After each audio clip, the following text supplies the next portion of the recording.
Hello అండి, అందరికీ ఓం నమో వెంకటేశాయ. మీ అందరికీ తెలిసిన విషయమేనండి. గత 2-3 డేస్ నుంచి ఒక దేశంలో ఒక పెను సంచలనానికి దారితీసిన శ్రీ వెంకటేశ్వర తిరుమల తిరుపతి ప్రసాదం మీద వచ్చిన ఒక మచ్చ అండి. ఇది ఎంత మర్చిపోదాం అనుకున్నా మర్చిపోలేని పరిస్థితి. ఫస్ట్లో నాకు చిన్న బాధగా స్టార్ట్ అయ్యి తర్వాత నన్ను తొలిచేస్తుంది అనమాట. ఇది ఖచ్చితంగా మీరు కూడా అందరూ విని మీరు కూడా మీ స్టాండ్ తీసుకోవాలండి. ప్రతి హిందువు ఒక స్టాండ్ తీసుకొని ఆ స్టేటస్ పెట్టడం, వీడియో పెట్టడం చేయాలండి.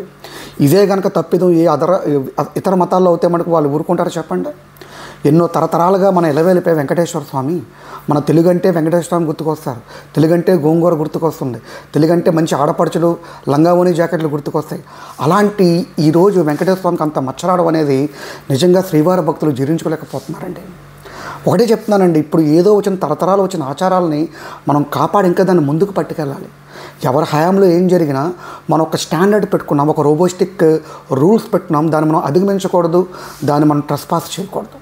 యాక్చువల్గా ఈ యొక్క నందిని అనే ఘీ అండి ఫ్యాక్టరీ, అది కర్ణాటక గవర్నమెంట్, అది వాళ్ళు తక్కువ కోడ్ చేసి చెప్పండి, కానీ వాళ్ళే 50-60 వేల నుంచి వెంకటేశ్వర ప్రసాదంలో యూజ్ చేయడానికి వాళ్ళే నెయ్యిని సరఫరా చేస్తున్నారు. ఎంత అండి? కిలో 1600 అండి. కాకపోతే జగన్ గవర్నమెంట్ వచ్చినప్పుడు ఏం చేశారు, ఆ యొక్క దాన్ని ఆపేసి వేరే వాళ్ళకి ఇచ్చారు. అవి ఎక్కడంటే వాళ్ళు రాజస్థాన్ ఫతేపూర్ యొక్క డైరీలోంచి ఇచ్చారు. మీకు మొన్న కూడా తెలుసు, కర్ణాటకలో మటన్ బిర్యానీ అని చెప్పేసి కుక్కల బిర్యానీ ఇచ్చారు.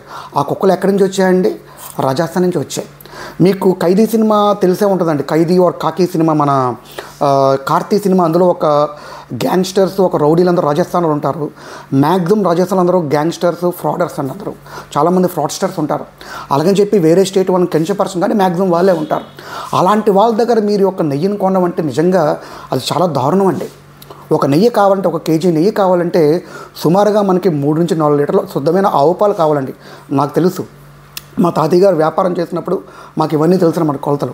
అలాంటిది ఒక మార్కెట్లో ఉన్న కేజీ విలువ ఎంతంటే నెయ్యి 1650 రూపాయలు లేదా 1500 రూపాయలు.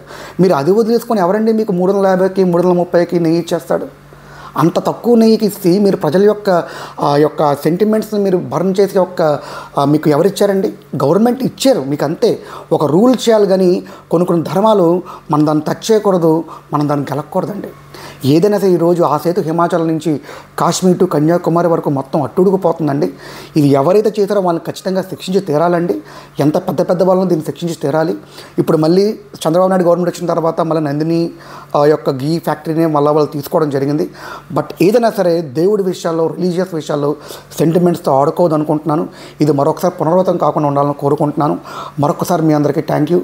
అందరికీ ఓం నమో వెంకటేశాయ. స్వస్తి.